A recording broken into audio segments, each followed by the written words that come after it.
Hi and welcome.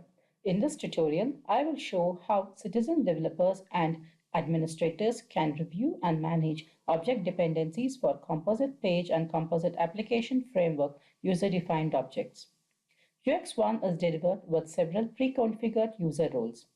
A UX1 role uses multiple Enterprise1 objects and user-defined objects such as composed pages, springboards, and watch lists. Therefore, to set up and implement a UX1 role, it is important that you have all the required UDOs in place for that role. Let us see how you can review the dependency information. After you download a UDO package for your role from the Update Center, go to OMW Web to import it. Then locate the project associated with the UDO package. You have to ensure that this project is shared. In order to share a UDO from OMW Web, scroll to the Project Objects subform, then select the project objects in the subform. Select Share in the More options and click OK to approve and share the UDO.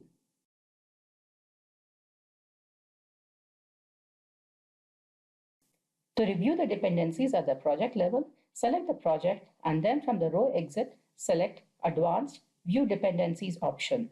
During this process, the system generates the dependency records for UDOs in real time and saves the dependency records in the F98700D table.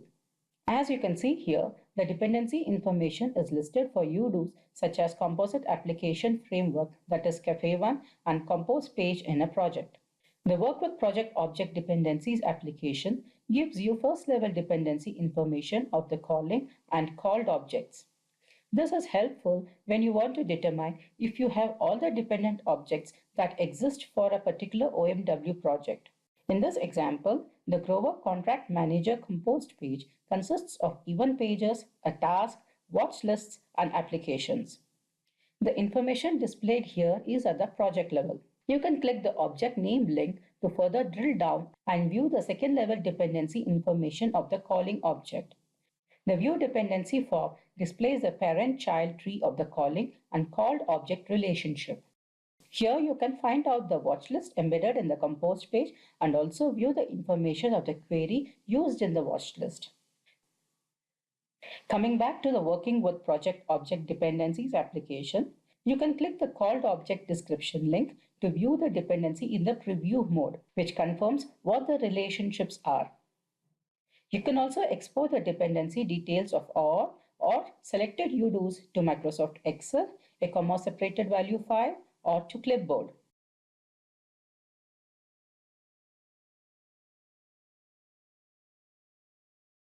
Let us take another project to review the other features of the Working with Project Object Dependencies application. In this example, the dependency information is displayed along with an error message. An error message is displayed if any of the dependent objects are missing or if the dependent objects are not shared. When you import a UDO package, the objects in the project are not shared immediately.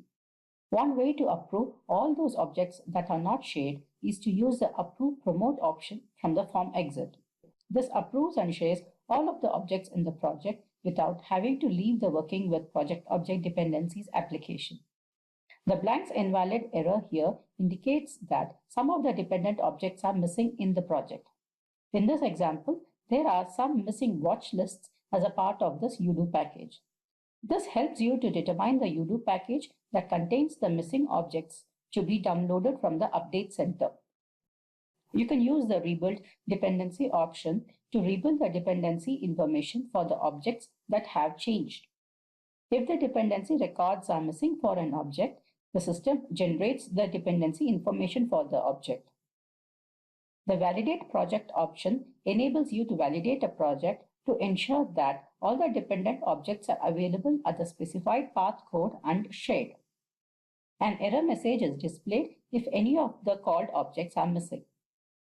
The Working with Project Object Dependencies application enables you to review dependency information for composed pages, which is essential to successfully implement and use the UX1 role-based landing pages. Thanks for watching.